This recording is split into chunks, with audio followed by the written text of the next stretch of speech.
신약 성경 마태복음 28장입니다. 1절에서부터 20절까지 교독하며 천천히 내용 보시면서 읽어가 보겠습니다. 안식일이 다 지나고 안식 후 첫날이 되려는 새벽에 막달라 마리아와 다른 마리아가 무덤을 보려고 갔더니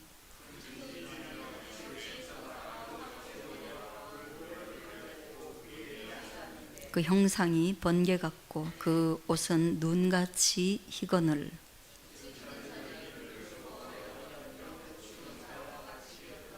천사가 여자들에게 말하여 이르되 너희는 무서워하지 말라. 십자가에 못 박히신 예수를 너희가 찾는 줄을 내가 아노라.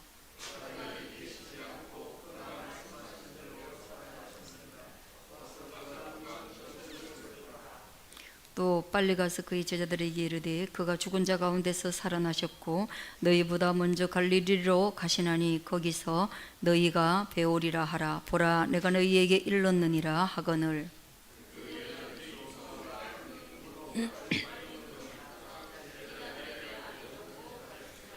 예수께서 그들을 만나 이르시되 평안하냐 하시거늘 여자들이 나아가 그 발을 붙잡고 경배하니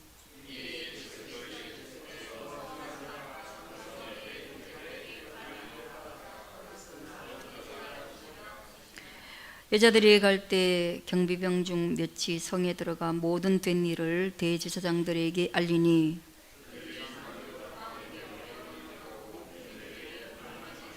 이르되 너희는 말하기를 그의 제자들이 밤에 와서 우리가 잘 때에 그를 도둑질하여 갔다 하라.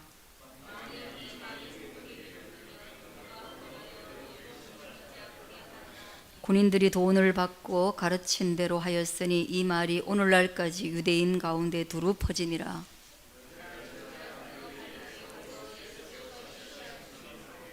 예수를 배웁고 경배하는 아직도 의심하는 사람들이 있더라.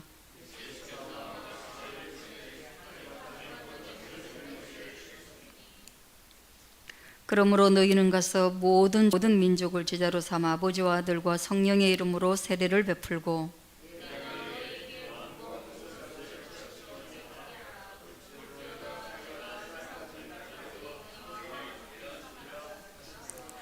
아멘. 예, 할렐루야. 우리 옆 사람하고 한번 인사하겠습니다. 예수님 진짜로 부활하셨습니다. 예, 그리고 한번 물어보세요. 평안하십니까? 예, 평안하십니까? 예수님이 부활하셨다라는 그 사실은 실제로 예수님이 죽으셨다라는 것을 앞에 전제하고 있죠. 여러분, 이 성경 앞에 보면 예수님이 어떻게 죽으셨는지 너무나 자세하게 기록이 되어져 있습니다. 우리는 영상의 시대를 살아가면서 금요일 우리가 정사 예배 때 본 그 영화를 통해서 정말 예수님이 어떻게 돌아가셨는지 재현해내고 그 재현한 장면들을 보면서 소름 끼치게 참 두려움 또는 아픔 또는 은혜 이런 여러 가지 감정을 느끼죠. 그러나 이전 시대에 그런 영상이 없는 시대에서는 기록된 성경을 바라보면서 그들은 훨씬 더 마음과 머릿속으로 그 장면 하나하나를 그려갈 수 있도록 그렇게 아주 상세하게 예수님의 죽으심을 기록해 놓았습니다. 여러분, 저는 오늘 그 예수님의 죽으셨던 현장의 마지막 타임을 좀 다시 한번 되짚어 보려고 해요. 십자가에 못 박히신 시간은 유대 시간으로 제3시이니까 더하기 이렇게 6을 하면 9가 나오고 그게 이제 우리 오전 9시, 우리로 하면 이제 오전 9시쯤 되죠. 그리고 난 뒤에 12시에서부터 시작해서 오후 3시까지 예수님이 죽으시고 오후 3시에 완전하게 다 이루었다라고 가신 그 시간, 그때에 이 세상은 온통 어둠이 임하여서 한 3시간 정도를 이 세상은 빛이 없는 상태에 놓여 있었습니다. 그게 무엇을 의미하는가? 그게 무엇을 의미하는가? 주님 죽으시고 난 뒤에 3시간을 캄캄한 어둠 가운데 있었다는 것이 무엇을 의미하는가? 예, 그렇습니다. 예수님이 없는 세상, 예수님이 없는 인류, 예수님이 없는 개인은 그저 어둠 가운데 있는 것이다. 그저 죽음에 매여 있는 것이다. 이걸 우리에게 전하고 있는 것입니다. 그리고 난 뒤에 또 다른 놀라운 사건들이 발생하게 되는데, 예수님께서 죽으신 그 시간에 동일한 성전에서의 사건이 우리에게는 굉장히 중요합니다.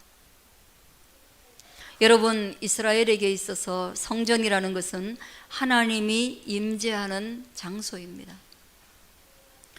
그 하나님이 임재하시기로 약속한 장소이기 때문에 그 장소는 지금도 그렇고 과거에도 그렇고 이스라엘에게는 너무나 중요한 공간입니다.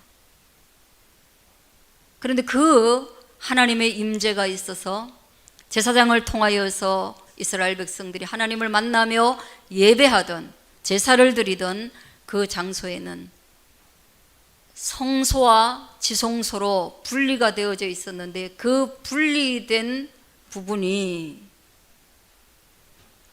커튼으로 쳐 있었단 말이에요. 그러니까 그걸 성경에서는 휘장이라고 말하고 있습니다. 그래서 공간 분리를 가죽 휘장으로 아주 두껍게 그리고 튼튼하게 쳐놓았는데, 그때 예수님의 죽으심을 따라 그 성전의 휘장이 위에서부터 아래로 쫙 찢어져 가지고 떨어져 내려앉아 버린 거예요. 그런 사건이 있었다는 것을 생각하고, 그리고 그 예수님이 그렇게 죽으셨을 때 모든 사람들은 하나님의 아들도 이 땅에 와서 인생을 구원하지 못하고 죽을 수 있다, 그토록 우리가 열렬히 따라다녔던 그분이 아무런 소망을 우리에게 주지 못한 채로 십자가에 못 박혀서 처참하게 죽었다. 사람들의 마음에는 무엇이 자리했을까? 그것은 절망입니다. 그것은 두려움입니다. 그것은 공허함입니다.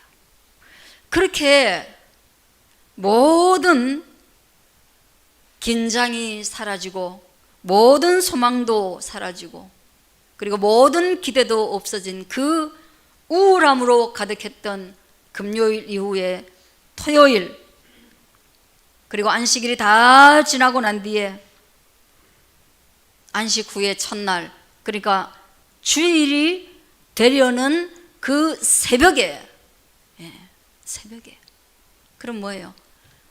요일로 치면 오늘 새벽에 일어난 사건이에요. 막달라 마리아와 다른 마리아가 무덤을 보려고 갔습니다. 여러분, 우리가 죽음을 맞이하고 나면 그 죽음에 대한 상실의 아픔 때문에 다시금 무덤에 찾아가겠죠. 그러나 그 무덤에 가는 사람들의 마음은 당연히 그 죽음을 깊이 슬퍼하는 사람들이 찾아가죠. 그게 여인들이었어요. 그런데 그 무덤의 모양을 성경이 기록하고 있는데, 제가 오늘 주보에 그 무덤의 모양을 그림으로 이렇게 캡처를 해서 프린팅을 했어요. 그리고 밑에 기록해 놓은 것처럼 문이 이렇게 둥글게 생기고, 그리고 입구는 좀 좁지만 안에는 어떻게 돼 있어요? 예, 넓어요. 안에는 넓어요. 그리고 시신이 하나만 들어가는 것이 아니라 여러 시신이 한 곳에 들어가게 되는 거예요. 그리고 때로는 이 무덤 앞에, 이게 무덤이라는 것을 표시하기 위해서 회치를 하지요. 돌이 많은 지역이니까 무덤을 표시하려고 하면 보통 회칠한 무덤아 이렇게 하거든요. 예. 칠해놔 가지고 무덤인 것을 표시합니다. 근데 거기에 가보니까 무덤에 돌문이 열려 있는 거예요. 보시다시피 이거 혼자서 굴릴 수가 있겠어요? 굴리기 어려워요. 그래서 여러 사람이 장례를 집행하면서 상여를 혼자 맬 수 없는 것처럼 이 상을 이루어가는 사람들이 있는 거죠. 그렇게 해서 열었다가 또 나올 땐 다 같이 이걸 닫아가지고 그냥 평소에는 이거 열고 닫고가 안 되도록 그렇게 되는 거죠. 그런데 열려 있단 말이에요. 그리고 큰 지진이 나며 진동을 일으키며 천사가 하늘로부터 내려와서 돌을 굴려내고 그 위에 앉아 있는데 그것을 본 거예요. 여인들이 본 거예요. 그 어두컴컴한 새벽에 본 거예요. 사실은 천사인지도를 몰랐겠죠. 이후에 기록된 성경을 따라서 우리가 천사라고 말하는 거죠. 여인들은 천사라기보다는 오히려 귀신 또는 뭔가 두려운 존재로서 그 천사를 인식했을 가능성이 아주 높아요. 그 형상이 번개 같고 그 옷은 눈같이 희건을 묘사해 놓은 거예요. 천사에 대한 묘사입니다. 사람의 육안으로 보는 천사에 대한 묘사, 이런 묘사들 때문에 우리는 가끔 어린 날에 본 천사의 모습 이런 것들이 이거 닮았어요. 흰 옷을 입고 이 그룹들 또는 스랍, 그렇게 해서 약간 날갯짓 하는 그런 성경의 묘사들 때문에 천사의 모습이 우리가 알고 있는 그런 천사의 모습으로 되어 있고 성화에도 그렇게 많이 등장하고 있죠. 그리고 그들만 본 것이 아니라 마리아와 막달라 마리아만 본 것이 아니라 이 무덤을 지키는 존재들이 있었어요. 이 무덤을 왜 지켜요? 무덤을 지킬 이유가 없는데 그 27장에 보면요 그런 내용이 있어요. 예수님께서 자기 자신을 가리켜서 죽었다가 살아날 거라고 계속해서 사람들에게 말을 해왔어요. 그래서 그게 홍보가 된 상태예요. 그게 여론이 형성된 상태예요. 그래서 사람들은 절망을 하고 아주 이 죽음을 슬퍼하면서도 그 한켠에서는 어떤 마음이 있었냐 하면 그렇게 될 일은 없겠지만 천에 하나 만에 하나 그런 일이 일어날 수도 있다라는 일말의 기대가 믿음의 사람들에게는 있었고요. 예수님을 죽였던 사람들 속에는 어떤 게 있었냐 하면 절대로 예수님은 살아나지 않을 것이다라는 확신이 있었어요. 죽은 자가 살 수는 없다. 그러나 문제는 뭐냐? 이들이 정치 집단이고 이들이 선동되어 있고 이들이 소동을 일으킬 수 있는 뭔가를 만들 거야. 음모를 할 거야. 그럼 그 음모 중에 가장 먹힐 음모가 뭐냐? 죽었다가 살아날 거라고 계속해서 말했으니까 그걸 흉내낼 거야. 조작할 거야. 그렇게 생각해요. 어떻게 조작하면 되겠습니까? 시신을 없애버리고 그가 죽었다가 다시 살아났다라고 소문내는 거. 그런 일을 할 거라. 정치적 조작 행위를 할 거라고 생각한 거예요. 그래서 어떻게 해라? 빌라도에 가가지고 이런 일이 분명히 일어날 겁니다. 왜냐? 저들은 그러고도 남습니다. 예수님을 약간 사기꾼 취급했잖아요. 하나님의 아들이라고 말하는 신성을 못 오가는 그런 분 취급했잖아요. 그러니 우리로 하여금 당신들의 병사들로 하여금 이 무덤을 지키도록 허락해달라. 그렇게 해라. 27장 그렇게 말하고 있어요. 그들이 경비병과 함께 가서 돌을 임봉하고 무덤을 굳게 지키니라.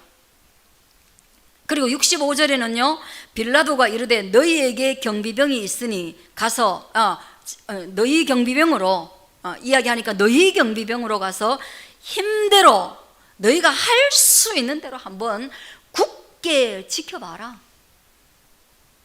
약간 아주 냉소적인 답변이죠. 한번 해봐라. 너희 일이니까 너희 마음대로 한번 해봐라. 그랬는데 그 병사들이 이 천사를 보면서 뭐 했어요? 무서워하여 떨며 죽은 사람과 같이 되었더라. 여러분, 절대로 그런 일이 일어나지 않을 건데 조작을 염려하여서 그냥 하품하면서 지키고 있던 이 경비병들이 그런 일이 진짜로 일어나니까 이거 진짜 후덜덜인 거예요. 후덜덜. 정말 우리말에 혼비백산하는 거예요.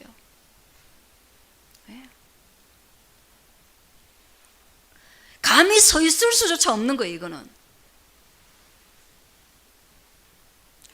그러나 이 천사가 그런 지키는 자들에게 다가간 것이 아니라 여자들에게 말합니다. 야, 이런 일이 있어.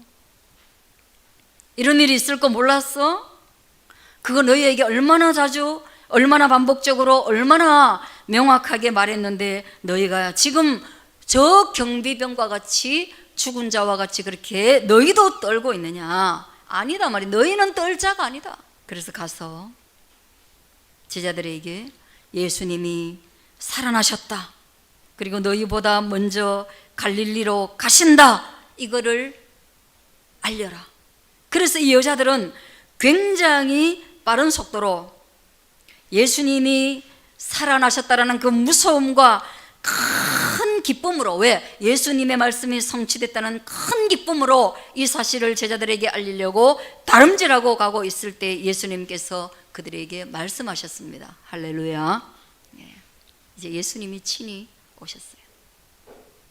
그리고 예수님은 언제나 우리에게 말씀하십니다. 한번 따라하겠습니다. 평안하냐? 샬롬 하시는 거예요. 여러분, 예수님이 인생에게 찾아오실 때 무엇 때문에 오십니까? 아담과 하와로 말미암은 범죄한 인간이 이 세상에서 죄의 두려움 때문에 잃어버린 평안을 회복하기 위해서 이 땅에 오시는 것입니다. 평안.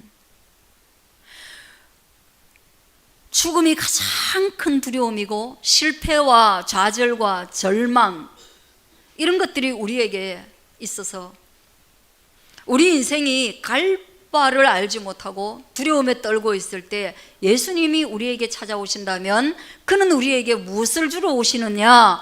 평안을 주러 이 땅 가운데 오신다는 것을 믿으시기를 바랍니다. 예수님이 볼 때 인간이 평안을 누리고 있는 그 상태가 가장 행복한 상태라는 거예요. 아기가 정말로 엄마 젖을 만족하게 먹고 잠자고 있는 그 상태, 인간 세상 속에서는 도무지 그것보다 더한 평화가 없는 그 상태를 우리에게 회복시켜 주시기 위해서 이 땅 가운데 오신 거예요. 그게 바로 예수님께서 우리에게 주시는 평안인 것입니다. 죽음에 대한 두려움 없지요. 그 새근새근 잠자는 아이가 내일 먹을 양식에 대한 두려움 없지요. 부모님이나 자녀에 대한 근심이 없지요. 그래서 평안하냐? 평안하냐? 그리고 또 하나의 장면을 보세요. 또 하나의 장면은 뭐예요? 11절. 여자들이 그렇게 갈 때 경비병 중 몇이 성에 들어가 모든 될 일을, 그러니까 둘 다 바쁜 거예요. 하나는 예수님의 부활을 알리기에 바쁜 것이고 또 하나는 뭡니까? 이제 이 귀한, 이 충격적인 사실, 우리가 죽인 그들이 일어났고 그 일어난 것을 이제 소문내로 달려가고 있다는 이 사실을 알리러 가는 거예요. 왜? 경비병이 그게 자기의 소임이에요. 막 달려가가지고 이 된 일을 이야기했습니다. 누구에게? 대제사장에게 알렸습니다. 그리고 그들이 이제 모여가지고요, 장로들과 함께 모여가지고 이 일에 대해서 이제 의논하는 거예요. 근데 이들도 믿었나 봐요. 그 사기야, 그거 조작이야, 신경 쓰지 마 한 게 아니라 예수님의 살았을 때의 모습이 있기 때문에 돌아가시고 난 뒤에도 충분히 살아나실 수 있다는 그 사실을 믿었기에 그들은 진지하게 이 일에 대해서 조작을 논의합니다. 그리고 그 조작은 성공했습니다. 어떻게 조작했습니까? 그거 지키고 있던 사람들에게 증거 조작을 위하여서 뇌물을 먹였죠. 돈으로 딜했습니다. 야, 그들이 훔쳐갔다라고 말해라. 그들이 밤에 우리가 깜빡 잠들 때에 도둑질하여 갔다라고 이야기해라. 그렇게 이야기하고 나면 너희는 그 대가로 돈을 받을 뿐 아니라 뒷날 일어날 모든 일에 대해서도 우리가 정치적 상황, 우리의 권력으로 다 막아줄게. 그러니까 너희에게는 후일에 탈날 게 하나도 없어. 탈날 게 하나도 없고, 그리고 또 하나 너희는 큰 돈을 받아가니까 너희는 좋잖아. 그리고 거기에 대해서 그들이 양심을 팔고 그렇게 소문냈어요.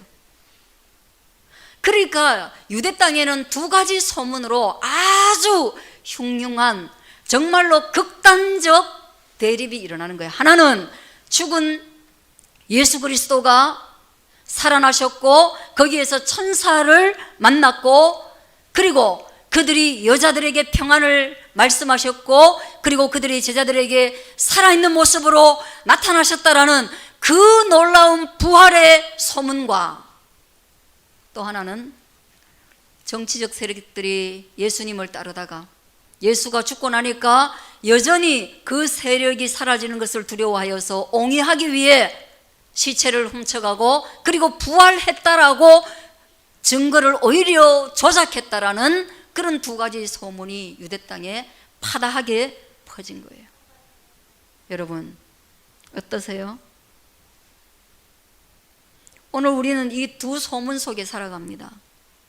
하나는 부활하신 예수님이 우리에게 평안을 주실 수 있다라는 소문과, 또 하나는 예수님께서 진짜 우리에게 그런 은혜와 평강과 자유와 기쁨을 주실 수 있는 분인가? 어쩌면 내가 이 신앙에 속고 있는 것은 아닌가? 어쩌면 이 장구한 세월 동안 누적된 예수 믿는 사람들의 입에서 나온 말들이 축적되어서 어쩌면 나도 그 사기극에 말려든 한 사람이 아닌가? 내 신앙에 대한 확신 없이 떠도는 그런 두 가지 소문 가운데 우리는 갈등하고 있는 겁니다. 여러분, 오늘 이 부활의 아침에 여러분의 갈등이 사라지게 되어지기를 축복합니다. 여러분 믿음이 있기를 바랍니다. 여러분이 마리아와 막달라 마리아와 같이 예수 그리스도를 믿을 수 있고, 그리고 그 예수 그리스도께서 주시는 그 평안이 지금 이후로 여러분이 죽음의 날에 이르기까지, 그리고 여러분의 자녀의 세대에까지 그 평안이 넘쳐나게 되어지기를 주의 이름으로 축복합니다. 그러니까 여러분 보세요. 하나님이, 우리가 그토록 만나기를 원했던 그 하나님이, 성전에만 임재하시던 그 하나님이 성전 바깥에서 이렇게 우리에게 평안을 빌어주시고 무덤을 박차고 일어나셨으니, 이제 예배는 장소의 개념을 뛰어넘는 그런 새로운 시대를 맞이하게 된 것입니다. 할렐루야. 이젠 여러분 어디에서나 예배 드려도 돼요. 이스라엘 땅, 그 유대 땅에 있는 예루살렘에서만 예배해야 되느냐? 그렇지 않다는 거예요. 그냥 2명, 3명이 모여가지고 예배를 드리면 거기가 바로 하나님, 그리고 예수님, 그리고 성령님, 삼위일체 하나님이 임재하시는 거룩한 성소가 되는 것을 믿으시기를 축원합니다. 이것 때문에 그렇게 된 거예요. 예수님이 무덤을 박차고 일어나셨기 때문에 더 이상 성전의 개념이 성립하지 않는 거예요. 그래서 교회는 이제 더 이상 구약 시대의 성전이 아니라 모이는 장소, 모이는 장소가 된 것이에요. 그리고 또 하나, 성소의 휘장이 위에서부터 아래로 찢어졌다 그랬죠. 그래서 지성소에는 제사장만 들어갈 수 있는 거예요. 지성소에는 대제사장만 들어갈 수 있고 성소에는 제사장만 들어갈 수 있는데, 근데 뭐예요? 이제는 그게 다 찢어져 가지고 모두가 다 누구 앞에 나아갈 수 있다? 하나님 앞에 나아갈 수 있다. 그러므로 우리 모두는 다 누구예요? 거룩한 대제사장이 되었다. 여러분과 저의 신분은 거룩한 대제사장이 다 된 것이에요. 그러므로 여러분, 마치 대제사장이 천주교의 신분화되는 것처럼 이상한 옷을 입고 또 그들이 특권을 누리고 종교적인 특권을 누리고 그들이 마치 죄 사함에 그들만이 하나님을 아련할 수 있다라는 그런 특권이 사라진 거예요, 여러분. 백성들의 문제를 그들만 하나님께 가서 고할 수 있고 그 대답을 하나님이 그들에게만 말한다, 그런 일은 없는 거예요. 그러므로 만민제사장의 시대가 열렸다. 그러므로 교황도 사제도 목사도 그냥 부름받은 직업적 소명을 다할 뿐이지 하나님 앞에서 구약 성경에서와 같이 뭔가 다른 특권을 가지고 있지는 않다. 이것을 여러분들이 아실 수 있기를 바라요. 그러면 뭐예요?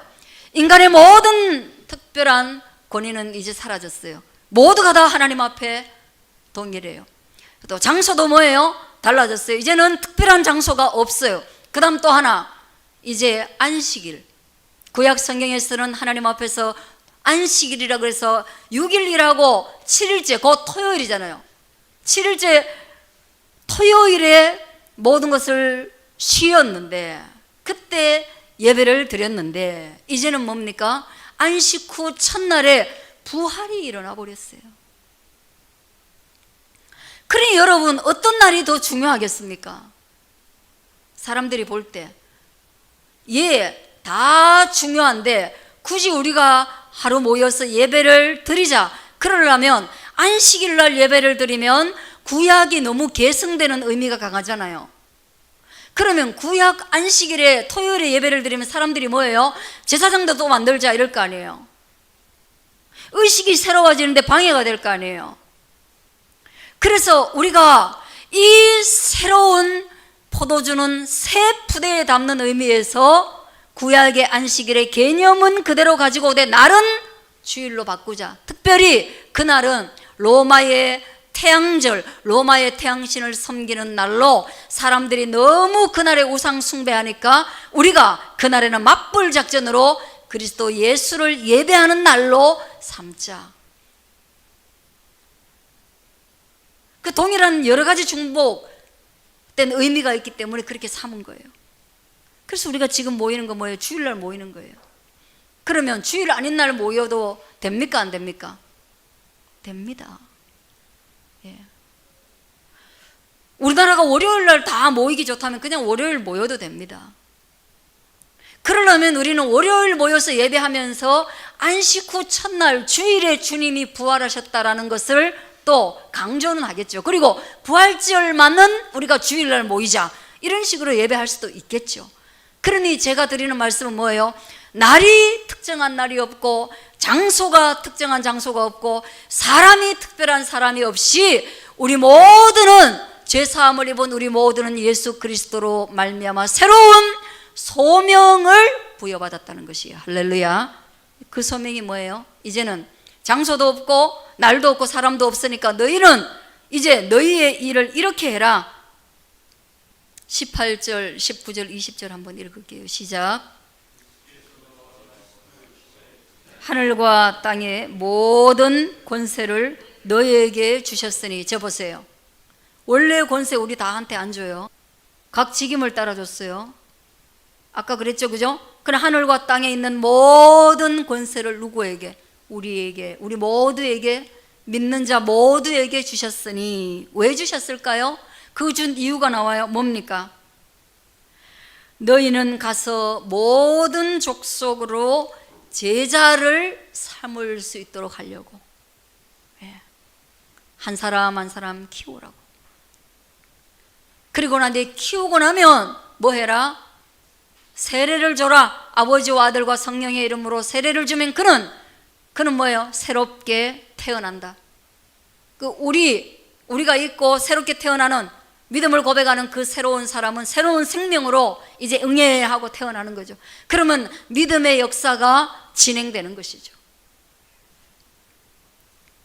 그리고 볼지어다 내가 세상 끝날까지 너희와 항상 함께 있을 거야. 그러니 내가 너희에게 분부한 모든 것을 너도 지키고 너희의 자녀들에게 너희 만나는 모든 사람에게 가르쳐 지킬 수 있도록 증거해. 마리아와 막달라 마리아가 했던 그 일을 너희가 해.